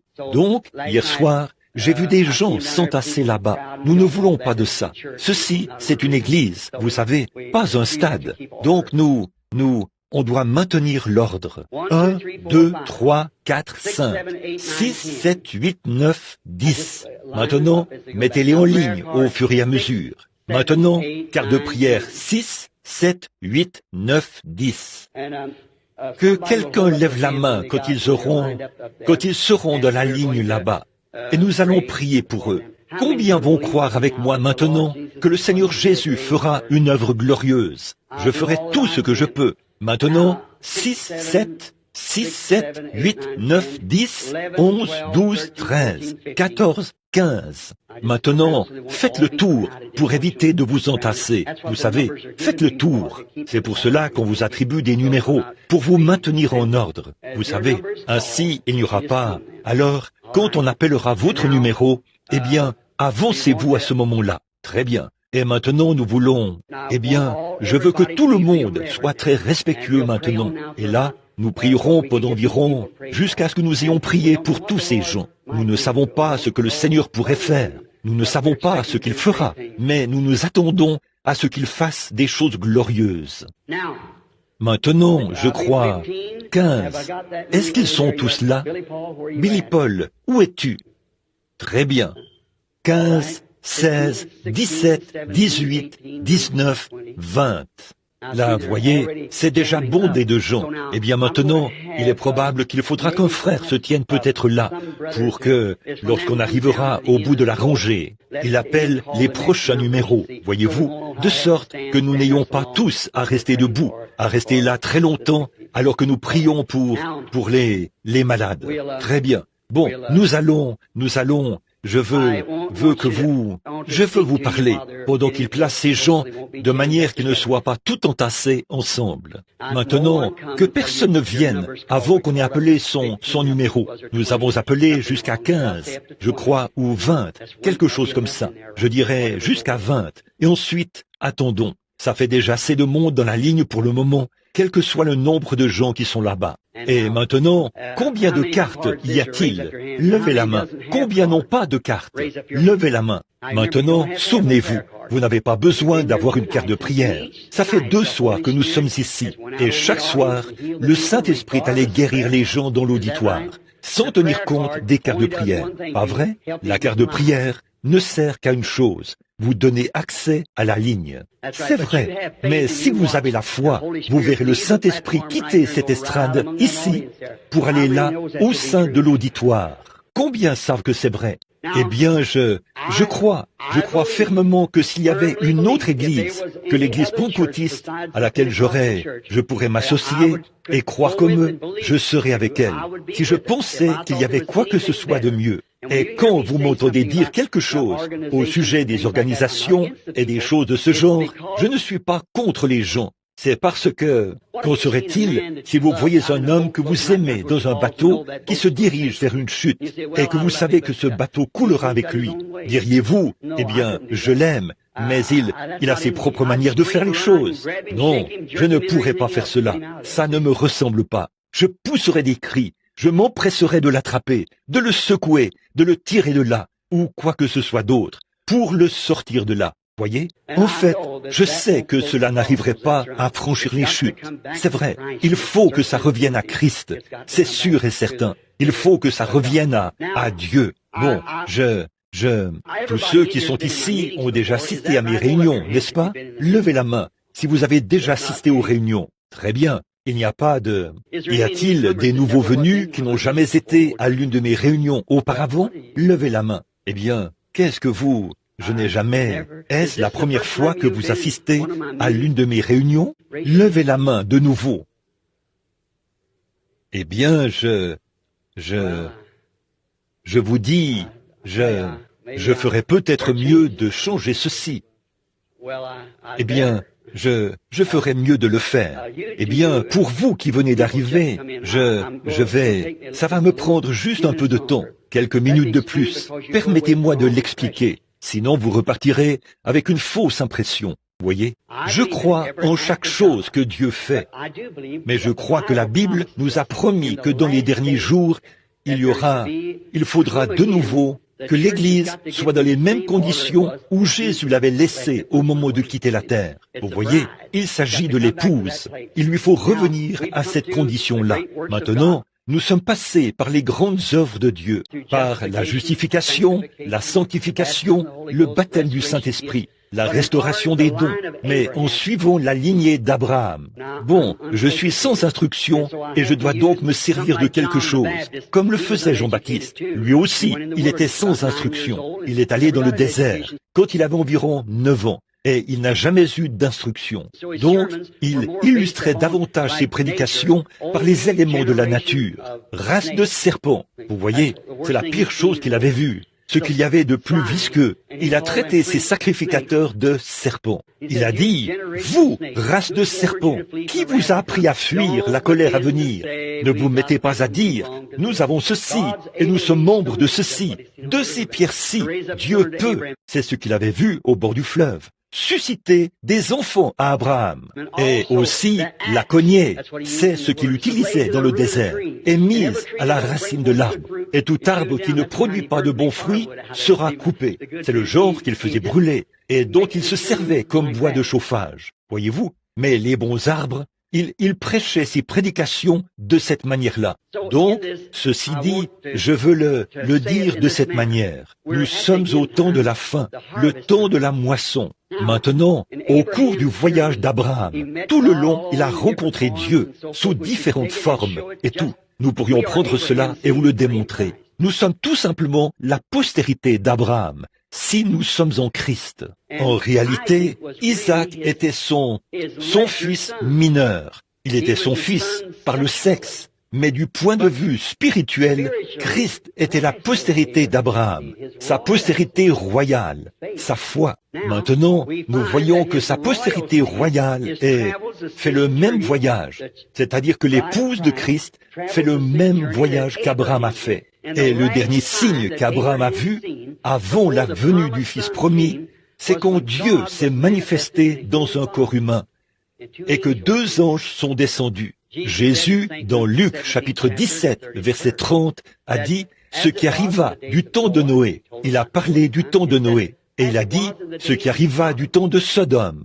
Voyez, sa venue arrivera de même au jour où le Fils de l'homme se révélera. Eh bien, il n'a jamais dit que le Fils de Dieu se révélera. Le Fils de l'homme. Eh bien, Jésus est venu sous 3 noms. Le Fils de l'homme est un prophète. Le Fils de Dieu, c'est celui qui a parcouru l'âge de l'Église. Puis, il y a le Fils de David. Mais entre le Fils de Dieu et le Fils de David, selon sa propre parole, et selon Malachie 4 et de nombreux passages des Écritures, il est censé revenir dans son Église, sous une forme physique, dans les gens, dans des êtres humains, en tant que prophète. Voyez? Et observez ce que cet homme a fait quand il est descendu visiter Abraham. Tout d'abord, il a dit à Abraham que son nom avait été changé, parce qu'il ne l'a pas appelé Abraham, il l'a appelé Abraham. Et quand il l'a fait, eh bien, nous voyons qu'il a dit, où est ta femme? Sarah, S-A-R-A, pas S-A-R-A-I, tréma. Eh bien, a-t-il dit, elle est dans la tente derrière toi. Il a donc dit, elle avait 90 ans et Abraham avait 100 ans. Et il a dit, eh bien, je te visiterai selon la promesse à cette même époque. Et Sarah, qui était à l'intérieur de la tente et qui l'écoutait par les parois de la tente, a ri en elle-même. Et l'ange, cet homme qui était assis là, le dos tourné, a dit, après avoir discerné son esprit là derrière, il a dit, pourquoi Sarah a-t-elle ri quand j'ai parlé de ces choses? Eh bien, ils ont fait venir Sarah, et elle a nié cela. Il a dit, mais tu as ri, elle avait peur. Or, Jésus a dit, juste avant la venue du Fils de Dieu, ou avant la seconde venue, que cet âge où nous vivons, il est venu en tant que Fils de l'homme, un prophète, parce que cela accomplit l'Écriture. Moïse a dit, l'Éternel votre Dieu vous suscitera un prophète comme moi. Nous savons tous que c'était Jésus. N'est-ce pas? Il fallait donc qu'il vienne en tant que prophète, selon les Écritures. Il n'a jamais dit qu'il était le Fils de Dieu. il a dit qu'il était le Fils de l'homme. Mais maintenant, il est, au cours de l'âge de l'Église, là, il a été Fils de Dieu. Dans le millénium, il sera le Fils de David et s'assiera sur le trône de David. Mais dans cet intervalle de temps, nous voyons par les Écritures qu'il doit à nouveau se révéler en tant que Fils de l'homme, un prophète. En effet, la parole du Seigneur ne vient qu'aux prophètes, jamais aux théologiens. C'est aux prophètes. Et le Seigneur a dit, dans sa parole immuable, dont nous venons de parler, qu'il ne fait rien sans l'avoir premièrement révélé à ses prophètes. Et à la fin des temps, les 7 sceaux que cette Bible a scellés, les mystères en 7 points de Christ en entier, doivent premièrement être révélés. Et cela ne peut être donné qu'à un prophète. Nous avons attendu cela depuis des années. Et nous croyons que son esprit est parmi nous maintenant. Alors nous voyons, maintenant, observez quand Jésus est venu, observez ce qu'il a fait pour prouver qu'il était le Messie, celui qui est le oint. Un jour, après qu'il avait reçu, le Père était descendu et habitait en lui, sous la forme d'une colombe descendue du ciel. Et il avait dit, « Celui-ci est mon Fils bien-aimé, en qui je prends plaisir à demeurer. » C'est pour cela qu'il a dit, « Mon Père et moi, nous sommes un. Mon Père demeure en moi. Ce n'est pas moi qui fais les œuvres, c'est mon Père qui demeure en moi. » Jean a rendu témoignage quand il a vu cet Esprit de Dieu descendre sous la forme d'une colombe. Une voix en est sortie et a dit, « Celui-ci est mon Fils bien-aimé, en qui je prends plaisir à demeurer. » Vous voyez, et il demeurait en lui. Maintenant, observez quand son ministère a commencé. Il a dû agir en tant que Fils de l'homme, là. Maintenant, observez ce qu'il a fait. Un homme du nom de Simon-Pierre est venu. Il s'appelait Simon en ce temps-là. Plus tard, il a été appelé Pierre. André fréquentait les réunions de Jean. Et quand Jésus est venu et que Jean l'a présenté, il l'a vu. Et André a demandé à son frère, Simon, de venir avec lui à la réunion. Et son père leur avait dit, comme il est dit qu'il viendra un temps avant la venue du vrai Messie, où il s'élèverait de nombreux faux Messies. Il en a toujours été ainsi. Il a dit, là, mes fils, souvenez-vous, le vrai Messie, vous le reconnaîtrez parce qu'il viendra selon l'Écriture. Il sera un prophète. Or, nous n'avons pas eu de prophète depuis des centaines et des centaines et des centaines d'années, depuis Malachie. Mais beaucoup de gens prétendront l'être. Et nous savons qu'il y en a eu. Un certain Jésus s'était élevé et avait entraîné un groupe de gens et tout. Mais ce vrai Messie sera un prophète. Et tous les Hébreux sont enseignés à croire que ce que les prophètes disent est la vérité. À l'instant même, ce pécheur sans instruction, qui, nous dit-on, n'avait pas assez d'instruction pour écrire son nom.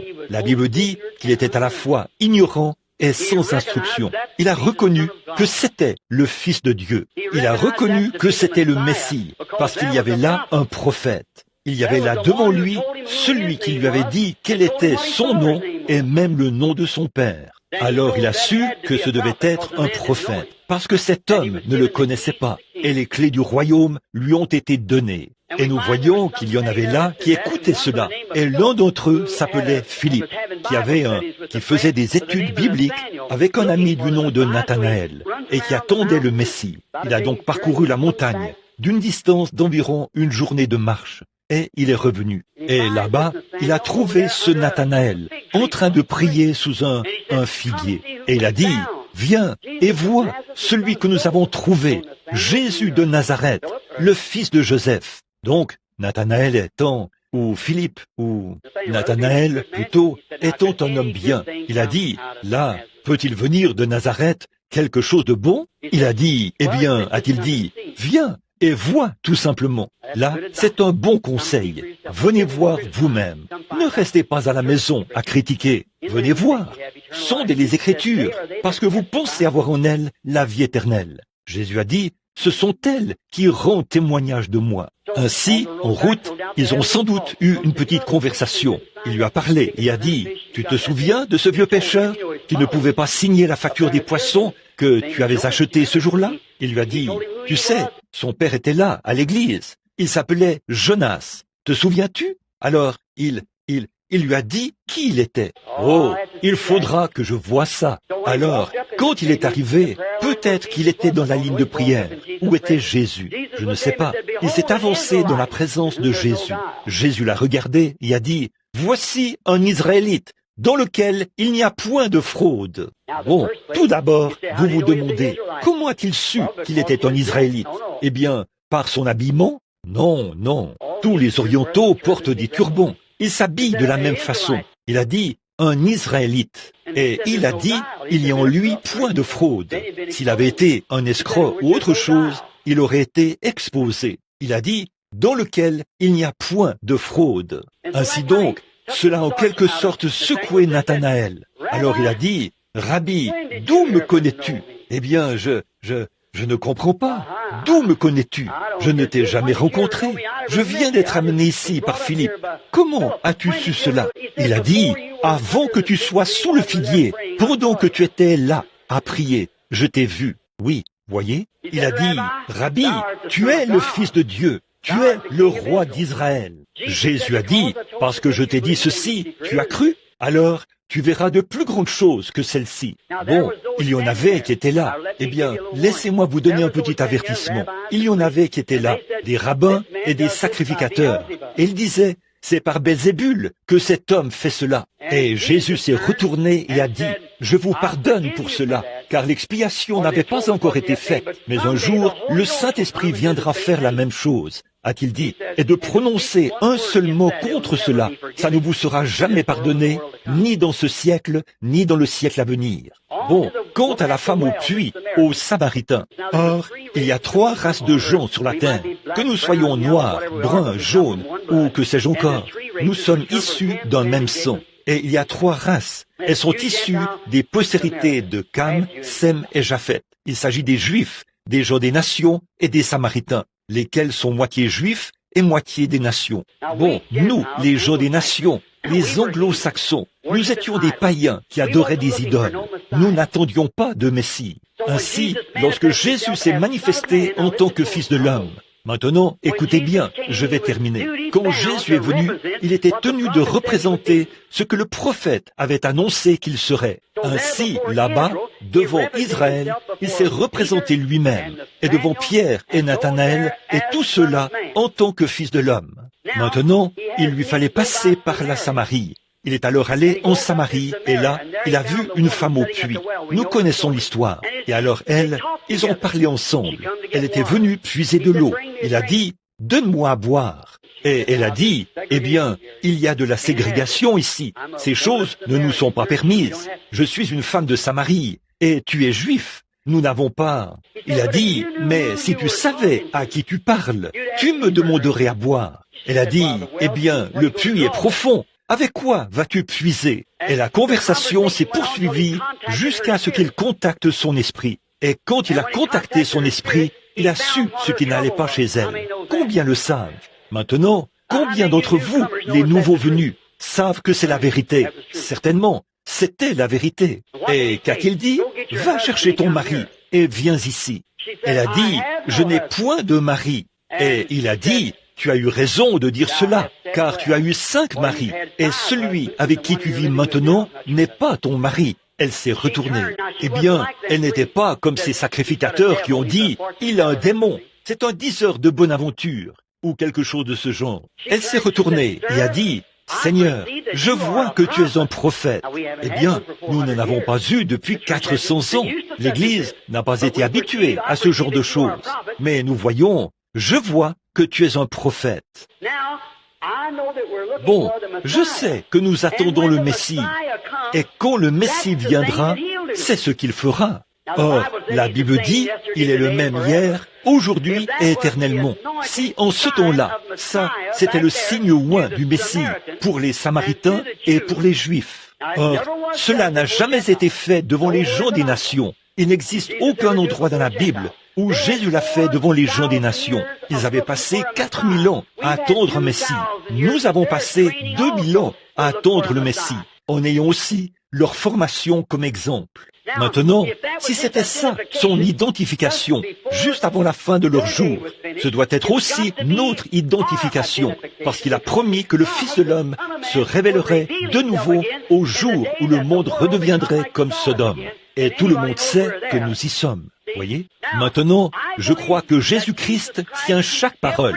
Toute l'Écriture est inspirée. Je ne crois pas que nous ayons le moindre droit, et nous serons condamnés pour cela, si nous y ajoutons un seul mot, ou si nous en retranchons une seule parole. Apocalypse 22 le dit. Je crois qu'il est le même hier, aujourd'hui et éternellement. Certainement que j'honore les luthériens à cause de la position qu'ils ont prise à leur époque, les méthodistes à cause de la sanctification à leur époque, et les pentecôtistes à cause de la position qu'ils ont prise à leur époque. Mais nous vivons à une autre époque. Nous vivons au temps où il y a eu la tige, l'aigrette, puis la balle, qui ressemble presque au blé. Mais le blé est à l'intérieur de la balle.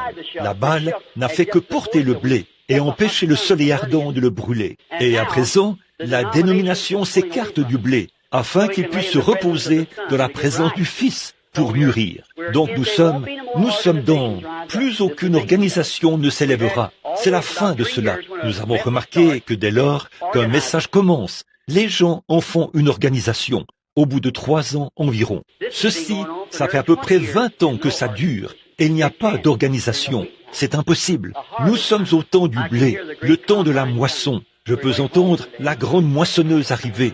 Un jour, nous irons à la maison. Il est le même hier, aujourd'hui et éternellement. Maintenant, je ne suis pas lui, mais je suis son serviteur. Je ne crois pas au fait d'imposer les mains aux gens pour leur donner des dons. Les dons et les appels sont sans repentir. Dieu les prédestine pour qu'ils correspondent à un âge donné et au temps de cet âge-là. Toute personne qui étudie la Bible sait que c'est la vérité. Moïse est né juste à temps. Jérémie à temps. Tous les autres. Jean-Baptiste à temps. Jésus était à temps. Et nous sommes à temps. Ceci, c'est ce qui est censé arriver. Maintenant, je déclare qu'il est vivant aujourd'hui. Son esprit aussi. Selon les âges de l'Église, nous sommes dans l'âge de l'Église de Laodicée, le dernier appel, le pire âge de tous, parce qu'il a été expulsé de l'Église. Souvenez-vous, c'est le Fils de l'homme. Il a été expulsé de l'Église, pas une organisation qui est hors d'une organisation, mais une personne qui est hors d'une organisation. Voyez? Aucun des autres âges de l'Église n'a connu cela. Juste Laodicée. Si vous êtes spirituel, vous comprendrez. Notre Père Céleste, maintenant, j'ai rendu témoignage de toi avec sincérité. Alors, si ceci est vrai, et je sais que ça l'est, Seigneur, je crois que c'est vrai, rends témoignage que j'ai dit la vérité. Au nom de Jésus-Christ, Amen. Je vais demander quelque chose, juste un instant. Je n'avais pas prévu faire de discernement dans la ligne, parce que je me disais que vous aviez tous vu mon ministère à l'œuvre. Mais à cause de ces gens qui sont ici, que certains d'entre vous aillent en prière, et que quelqu'un dans la ligne ou quelque chose. Et maintenant, si Jésus-Christ s'emparait de cet humain-ci, cela ne fonctionnera pas sans vous. C'est vous qui le faites. Bon, écoutez, un jour, une femme a touché son vêtement, et il s'est retourné et a dit, « Qui m'a touché ?» Ils ont tous dit, « Mais tu sembles. » Ou Pierre a dit, « Mais c'est toute la foule qui te touche. » Il a dit, « Mais je sens que je suis devenu faible. » Ou que de la vertu est sortie de moi. La vertu, c'est de la force. Et il a dit, « Je sens que je suis devenu faible. » Alors, il a regardé autour de lui, vers cette femme, jusqu'à ce qu'il la trouve. Et il lui a parlé de sa perte de sang, et il lui a dit, « Ta foi t'a sauvé. » Très bien. Alors, il est le même hier, aujourd'hui et éternellement. Et dans le Nouveau Testament, dans l'Épître aux Hébreux, il est dit, « Il est maintenant même le souverain sacrificateur qui intercède pour vous, qui peut être touché par le sentiment de votre infirmité. » Bon, ici, est-ce là l'un des malades? Venez. Maintenant, à vous qui êtes dans l'auditoire, je ne fais pas ceci pour faire un spectacle, mes amis. Alors, arrêtez de penser ainsi. Souvenez-vous, je capte vos pensées. Combien savent que c'est vrai et comprennent cela? Voici une femme que je n'ai jamais vue. Je ne sais rien au sujet de cette femme. Nous sommes probablement nés à des kilomètres de distance l'un de l'autre. Il y a des années d'écart. et nous voici ici ce soir. Nous sommes des inconnus l'un pour l'autre. Je ne vous connais pas. Maintenant, je n'ai aucune idée. Voici de nouveau Jean 4, un homme qui rencontre une femme. Eh bien, je ne suis pas Jésus et elle n'est pas cette femme. Mais c'est juste un cas similaire. Il a dit, les œuvres que je fais, vous les ferez aussi. Maintenant, je ne sais pas. Il faut la foi de cette femme pour que cela se fasse. Je ne sais rien à son sujet. Mais maintenant, si j'ai dit la vérité, alors Dieu est tenu de montrer que c'est vrai. Maintenant, comme je ne vous connais pas, si le Dieu du ciel, et j'ai dit la vérité, croyez-vous que ce que j'ai dit à ce sujet est la vérité? Acceptez-vous que cela est vrai? Vous croyez cela? Je ne me tiendrai pas devant cette sainte Bible pour essayer d'induire quelqu'un en erreur, à mon âge, alors que je sais que je dois rencontrer Dieu là-bas au tribunal du jugement. Nous aurons à y comparaître un de ces jours. Nous le savons. Maintenant, si Dieu me révélait quelque chose au sujet de votre vie, quelque chose que vous savez que je ne sais pas, parce que je ne vous connais pas, s'il révèle quoi que ce soit, il faudrait que ce soit quelque chose qui concerne votre vie. Moi, je n'en saurais rien. Il faudrait bien que cela vienne d'une puissance surnaturelle. Alors, ce sera à vous de décider de quel genre de puissance il s'agit. Bon, à vous, les nouveaux venus. Là, je lève la main. Alors, s'il vous plaît, ne vous promenez pas en ce moment, parce que chacun de vous est un esprit. Voyez, quand je me tourne, je sens en quelque sorte des choses tirées de partout. Vous voyez, vous êtes des êtres humains dotés d'un esprit. Et vous êtes un esprit. Sinon, vous êtes mort. Donc, soyez simplement respectueux pendant un instant. Et vous, les hommes qui sont ici, priez. Je ne m'attendais pas à ceci. Je ne suis pas du tout venu dans ce but ce soir. Je suis seulement venu pour prier pour les malades. Mais là, ce sont de nouveaux venus. Maintenant, croyez-vous cela? Si le Seigneur me dit quel est votre problème, ou ce pourquoi vous êtes ici, quelque chose que vous avez fait, ou auriez dû faire, ou autre chose, alors vous croirez? Très bien. J'essaie de contacter votre esprit. Voyez-vous, c'est ce que j'essaie de faire. Comme il l'a fait avec la femme au puits. Il lui a parlé un peu. Voyez, il lui a demandé à boire. Et c'est ce que j'essaie de faire. J'essaie de capter votre pensée, pas de lire dans votre pensée. Mais j'essaie de faire la même chose que lui, de percevoir vos pensées. Vous êtes ici à cause d'un problème d'estomac. Vous avez des maux d'estomac. C'est vrai. Levez la main si c'est vrai. Croyez-vous maintenant? Non seulement cela, mais vous soupirez pour autre chose. Vous désirez recevoir le baptême du Saint-Esprit. Faites signe de la main si c'est vrai. Voyez, j'ai vu cette lumière descendre sur elle, puis repartir. Voyez? Allez et recevez le Saint-Esprit au nom de Jésus-Christ. Allez. Croyez-vous maintenant, vous, les nouveaux venus? Maintenant, vous dites... Bon, ici, voyez, une fois que cette onction se met à agir, eh bien, la voilà qui se déplace. Vous voyez, dès que la femme s'est levée, la voilà. Elle est, en ce moment même, elle reconnaît qu'il y a quelque chose autour d'elle. Combien ont déjà vu la photo de cette colonne de feu, cette lumière, là, à Washington, D.C.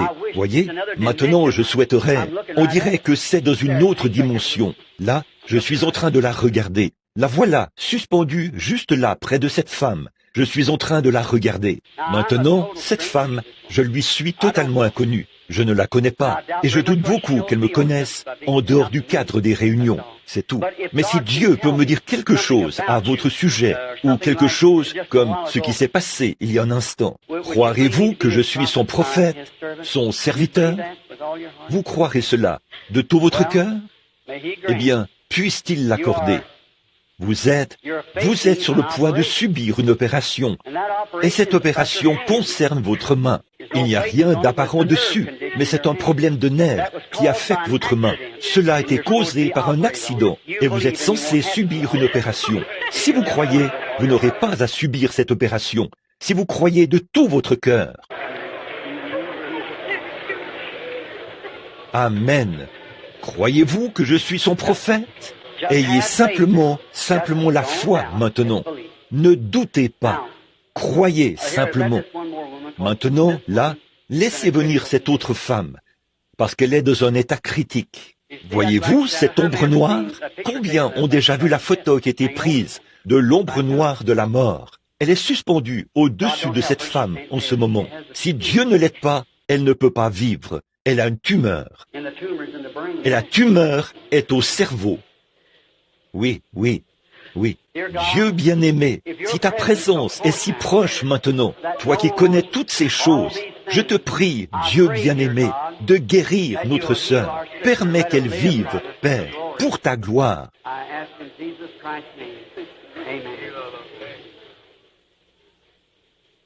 Je le demande au nom de Jésus-Christ. Amen. Bonsoir, vous êtes une personne vraiment gentille. Si ma mère vivait encore, j'imagine qu'elle aurait à peu près votre âge. Elle est dans la gloire ce soir. Elle priait toujours pour moi quand je me rendais aux réunions. J'ai dit au Seigneur, pardon madame, 85 ans. Soyez bénie ma sœur. Maintenant, je vous suis totalement inconnu, je suppose. Il y a un grand écart d'âge entre nous, et je ne vous connais pas. Je ne vous ai jamais vu. Nous sommes simplement deux personnes qui se sont rencontrées ici, sur la terre. Mais vous êtes chrétienne. Vous êtes une croyante. En effet, la raison pour laquelle je sais cela, c'est à cause de ce que dégage votre esprit. Vous m'avez fait bon accueil, voyez. Et je crois vraiment que c'est le Saint-Esprit, parce que ça produit les œuvres et les actes du Saint-Esprit. Voyez? Et je sais que ça, c'est lui. Je sais que cette chose dont nous parlons est vraie. Je sais que c'est la vérité. Maintenant, je ne sais pas ce qui ne va pas. Mais si le Seigneur Jésus me révèle ce qui ne va pas chez vous, alors vous sauriez si c'est vrai ou pas, ou s'il me dit quelque chose que vous avez fait ou que vous n'auriez pas dû faire. Croiriez-vous que c'est ce même Seigneur Jésus, le même Dieu qui avait pu dire à Philippe où il était et dire à Simon quel était son nom? Croyez-vous qu'il est cette même personne? Votre problème est un problème d'intestin. C'est exact, pas vrai? Vous croyez maintenant que je suis son prophète? Votre nom, c'est Madame Bayer. Madame Bayer. Bayer, comme l'aspirine Bayer. C'est vrai, vous êtes guéri. Allez, Jésus-Christ vous a rétabli. Que Dieu vous bénisse.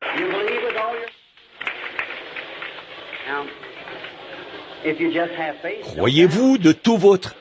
Maintenant, si vous avez simplement la foi, ne doutez pas. Maintenant, en fait, vous n'êtes pas ici pour vous-même. Vous êtes ici pour quelqu'un d'autre. C'est un homme. Il n'est pas ici. C'est un frère. Ce frère est dans un hôpital psychiatrique. Prenez ce mouchoir que vous avez dans la main. Alors que l'Esprit est sur vous, envoyez-le lui. Qu'il soit appliqué sur lui, ne doutez pas. Il sortira de l'hôpital et il ira bien. Le croyez-vous? Que Dieu vous bénisse. Vous dites, vous avez dit, cet ange du dernier jour là-bas, il avait le dos tourné. Ou vous regardez. Je ne vais pas regarder cette femme. Je vais lui tourner le dos. Maintenant, madame, celle qui est la patiente, pouvez-vous m'entendre? Dites oui. Si le Seigneur Jésus me révèle quel est votre problème, alors que je regarde dans cette direction-ci, vous saurez si c'est la vérité ou pas, n'est-ce pas? Croyez-vous alors que c'est pour accomplir ce que Jésus a dit? Dans les derniers jours, il arrivera ce qui était arrivé du temps de Sodome. Le croirez-vous? Vous avez un trouble féminin, un problème gynécologique. Croyez de tout votre cœur maintenant. Cela vous quittera et vous pourrez rentrer chez vous guéri. Que Dieu vous bénisse. Si vous pouvez croire, croyez-vous que Dieu va guérir ce problème cardiaque? Eh bien, continuez simplement de marcher en disant « Merci Seigneur ». Croyez, quand vous vous levez le matin, c'est à peine si vous pouvez bouger. L'arthrite est une mauvaise chose, mais Jésus-Christ est le guérisseur de l'arthrite. Croyez-vous cela? Vous descendez d'un trottoir, vous descendez de côté. Je vous vois faire cela. Vous n'aurez plus à le faire si vous croyez. Croyez-vous que j'ai été envoyé dans ce but? Alors, au nom de Jésus-Christ, que cela la quitte. Amen. Vous avez des maux d'estomac. Croyez-vous que Dieu vous laissera rentrer chez vous, manger votre souper et le savourer?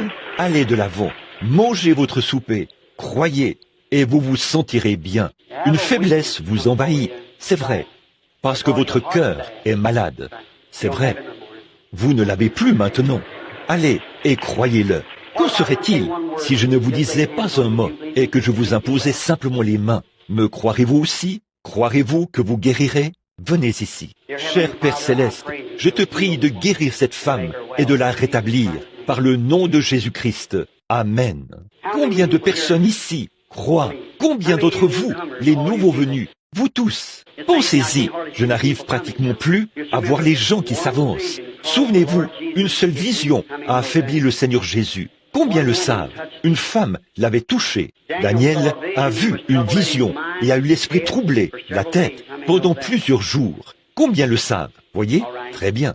Bon, combien d'entre vous croient cela? Que ceci, c'est le Saint-Esprit. Le croyez-vous de tout votre... Pas moi, là. Le Saint-Esprit. Eh bien, voici des hommes assis ici. Ils le croient aussi. Maintenant, certains, ceux qui ont des cartes de prière, j'aimerais que tous ceux qui seront dans cette ligne de prière se lèvent un instant. Écoutez, je veux vous poser une question solennelle. Avez-vous confessé tous les péchés que vous avez? Est-ce que vous croyez? Avez-vous confessé et vous croyez que vous serez guéri? Avez-vous confessé tous vos péchés et réparé tous vos torts? Si vous l'avez fait, levez la main devant Dieu. Vous croyez cela? Et maintenant, avec les mains levées aussi, croyez-vous qu'il faut le Saint-Esprit et que c'est le Saint-Esprit qui démontre parmi vous ce qu'il est? Vous croyez cela de tout votre cœur? Oui? Alors, chacun de vous peut être guéri. Maintenant, avez-vous foi et confiance en ces ministres assis ici? Croyez-vous en ces hommes aussi? Qu'en pensez-vous? Que nous prions pour vous, pour chacun de vous, et ensuite, vous viendrez pour qu'on vous impose les mains. Ceci me rend si faible. Si je continue comme ça, cela m'affaiblit. Et je vais en Afrique du Sud après ceci. Car, oh là là, vous savez comment ça se passe là-bas, où on ne peut même pas parler aux gens. Nous attendons au moins 300 000 personnes par réunion. Alors, croyez simplement. Vous êtes ici en Amérique. Vous avez vu cela agir sous toutes les formes. Dieu bien-aimé, ces gens sont dans le besoin. Et je ne vois rien d'autre que tu pourrais faire, Père, pour leur prouver par ta parole que tu es le Dieu immuable. Je crois que nous avons vu tant de choses glorieuses, Seigneur, et nous avons mangé à ta table la merveilleuse et délicate nourriture de la vie éternelle, que nous sommes devenus trop habitués à cela. C'est devenu quelque chose d'ordinaire. Nous ne l'abordons pas de la bonne manière, Seigneur. Quand nous voyons cela, même moi qui me tiens ici, je devrais être à genoux, sachant qu'ici même se tient cet esprit qu'il a ressuscité des morts. Il est ici même. L'esprit qui était sur lui quand il vivait ici sur la terre est ici maintenant. Et nous, pauvres pécheurs indignes, par sa grâce et sa miséricorde, il a racheté nos vies. Et nous voici aujourd'hui en train de poursuivre son œuvre. Car il a dit que nous allions poursuivre son œuvre. Les œuvres que je fais, vous les ferez aussi. Il a promis ces choses et il les prouve ici, dans ce monde. Seigneur, je te suis tellement reconnaissant de pouvoir faire partie de ton peuple en ce dernier jour. Dieu bien-aimé, ces gens sont debout. Ils sont malades, Père. Je n'ai aucun moyen de les guérir. Et toi non plus, maintenant. Tu les as déjà guéris. Tu as été blessé pour nos péchés et c'est par tes meurtrissures que nous avons été guéris. Alors, Père, je prie pour chacun qui passera ici, afin que, lorsque nous prierons pour eux, qu'ils s'avancent comme s'ils passaient maintenant sous la croix, car ils savent, sans l'ombre d'un doute, que le Saint-Esprit confirmé est ici, sur l'estrade. Le Christ de Dieu est ici même dans la réunion. Pardonne tout péché, enlève toute incrédulité, et que chacun d'eux soit guéri alors qu'il passe dans cette ligne. C'est au nom de Jésus-Christ que je le demande. Amen. Oui, c'est très bien. Maintenant, j'aimerais vous demander quelque chose. Voulez-vous, mes frères, vous tenir ici avec moi? Vous voyez, voici une chose à ce sujet. Beaucoup d'évangélistes vont dans des villes. Ce sont seulement eux qui prient pour les malades et tout le reste. Et l'assemblée, une fois que c'est terminé, les gens mettent tout l'accent sur cet évangéliste. Voyez, ce n'est pas comme ça, mes amis. Ces hommes, je doute que quiconque dans cet âge, je le sais, il y a beaucoup d'imitations, mais je ne dirai pas ce que j'allais dire. Mais ces hommes-ci ne feraient pas ça, c'est vrai, j'en doute fort. Mais ils sont tout aussi établis par Dieu pour imposer les mains aux malades que moi ou n'importe qui d'autre. Dieu va tout autant répondre à leurs prières qu'il répondrait à toute autre prière qui soit. Dans sa commission, Jésus a dit, « Voici les miracles ». Il n'a pas dit qui accompagneront William Branham, Oral Roberts et tout, qui accompagneront ceux qui auront cru. Et ces hommes-ci sont remplis de l'Esprit de Dieu. Ce sont des gens qui ont été baptisés de ce même Saint-Esprit. Cet Esprit qui était ici, il y a quelques instants, et qui a fait cette œuvre, il est toujours là. Il est sur chacun de ces hommes, voyez, et ils en sont tous remplis. Je vais donc leur demander de former 2 rangs ici, sur les bords de cette rangée ici, s'ils le veulent bien, afin qu'eux aussi, ils puissent imposer les mains aux malades quand ils passeront. Et ils veulent que ceux qui ont des cartes de prière se tiennent, seuls ceux qui ont des cartes de prière, qu'ils se tiennent dans l'allée, et que tous les autres prient pendant quelques instants. Là, placez-vous dans chaque section, juste à gauche de votre section. Placez-vous près de votre section, puis ils vont vous appeler. Lorsque vous verrez que cette ligne-ci se termine, que cette ligne-ci lui emboîte le pas. Lorsque cette ligne-ci se termine, que celle-ci lui emboîte le pas. Et quand vous passerez, eh bien, souvenez-vous, si vous ne croyez pas, pour vous, ce ne sera que faire une promenade. Combien d'entre vous savent et ressentent dans leur cœur qu'ils ont prié jusqu'à exaucement à ce sujet et qu'ils seront guéris dès qu'ils passeront dans cette ligne? Levez la main et dites, je l'accepte maintenant même, ô Christ, par le simple fait que tu as donné cette commission. Maintenant, je prie pour chacun de vous. Nous allons prier. Je vais demander à Sœur Rose, ou la personne qui est à l'orgue là-bas. Sœur Rose, pourriez-vous jouer pour nous? Le grand médecin est proche maintenant. Et que les gens, que tous les autres prient. Et je crois que tous ceux qui passeront dans cette ligne de prière seront guéris. Que Dieu vous bénisse. Que tous les autres gardent la tête inclinée et prient pour d'autres personnes. Soyez vraiment sincères. Vous voyez, c'est comme ça que ce petit prédicateur baptiste a reçu le Saint-Esprit l'autre soir. Il était juste assis là à y penser, très sincèrement. Et le Saint-Esprit est tombé sur tout le groupe. Vous devez être sincère avec Dieu. Maintenant, il a prouvé qu'il est ici avec vous. Il est ici. Alors, si quelqu'un vous dit que ce n'est que de l'excitation, vous savez maintenant ce qu'il en est, n'est-ce pas? Vous, les nouveaux venus. Il a démontré ce qu'il était. C'est lui, et personne d'autre ne pourrait faire cela. Ceci n'a plus été fait depuis l'époque des apôtres. C'est maintenant revenu dans l'Église, comme il était promis. Que le Seigneur vous bénisse maintenant. Vous, les gens là, alors que vous passerez dans cette ligne, venez, soyez en prière. Tout le monde maintenant. Le grand médecin est proche maintenant. Le compatissant Jésus. Aussi, quand vous viendrez, venez la tête inclinée, avec révérence. Passez. Ces hommes vous imposeront les mains et vous serez guéris.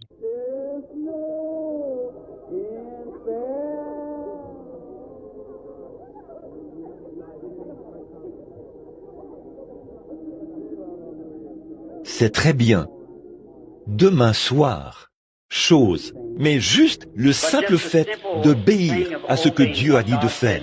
J'ai vu cela se produire tant de fois. Vous voyez, les Écritures ne nous ont même pas ordonné de prier pour les gens. Elles disent simplement « imposez les mains aux malades » et les malades seront guéris. Tout récemment, je ne veux pas dire récemment, c'est que ce cas m'est venu à l'esprit maintenant. Ça date d'il y a environ 3 ou 4 ans, ou plus. Nous étions ici, en Californie. Là, 2 femmes se sont avancées. L'une d'elles avait une tumeur au visage, et l'autre avait un problème d'estomac. Elles ont tout simplement cru que c'est la vérité. Je leur ai imposé les mains et j'ai dit, maintenant, je fais ceci au nom du Seigneur Jésus. Là, presque un mois plus tard, cette dame essayait de manger, mais à cause de ce mal d'estomac, elle n'y arrivait vraiment pas. Un matin, une sensation vraiment fraîche est passée sur elle, a-t-elle dit. Et elle est allée manger. Elle a couru le dire à sa voisine et a trouvé sa voisine en train de secouer les draps, comme ça, pour essayer de trouver cette tumeur qui avait disparu de son visage cette nuit-là. Vous voyez, croyez seulement, mes amis, s'il le fait pour un, il le fera pour tous. Et c'est une chose toute simple que d'imposer les mains. C'est ce qu'il a dit de faire. Nous ne savons pas comment cela opère. Je ne sais pas comment cela opère. C'est simplement sa promesse. Il a dit que ça fonctionnerait. Et j'en ai vu des dizaines de milliers partout dans le monde qui ont tous été guéris. Dieu a promis de le faire. C'est sa promesse. Vous voyez, Nous y croyons tout simplement. Maintenant, nous allons tous venir de ce côté-ci. Et vous qui ne pouviez pas vous lever, rapprochez-vous et nous viendrons prier pour vous. Maintenant, je veux que chacun de vous, les hommes, alliez par ici, imposiez les mains là, si vous le voulez bien, juste ici. Je vais me tenir ici et prier. Ensuite, j'irai leur imposer les mains aussi. Très bien. Venez jusqu'ici. Rapprochez-vous tous, afin que tout le monde puisse vous atteindre. Dieu bien-aimé, au nom de Jésus-Christ, nous prions pour ces gens. Certains sont affligés, estropiés. Là, les mains de ces ministres, Seigneur, vont et viennent de l'un à l'autre. Je te prie de guérir chacun d'eux, Seigneur.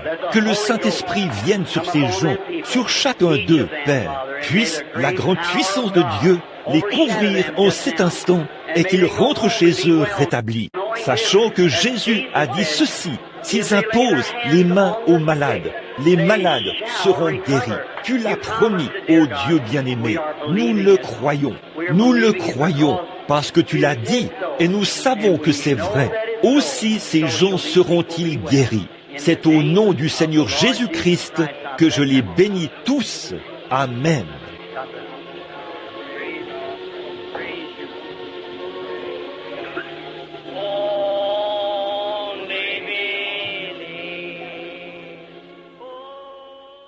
Que Dieu vous bénisse. Mon cœur accepte la guérison pour chacun de vous. Je crois cela. Chacun de vous va-t-il le croire avec moi maintenant? C'est tout. Je vous ai dit la vérité, pour autant que je le sache. Je vous aime et que Dieu vous bénisse. Et je crois de tout mon cœur que vous allez vous rétablir et que mes bénédictions soient avec chacun de vous maintenant. Que Dieu veille sur vous et vous protège. Je vous porte dans mes prières. Prierez-vous aussi pour moi pendant que je serai en Afrique? Je vous aime. Je vous verrai demain soir.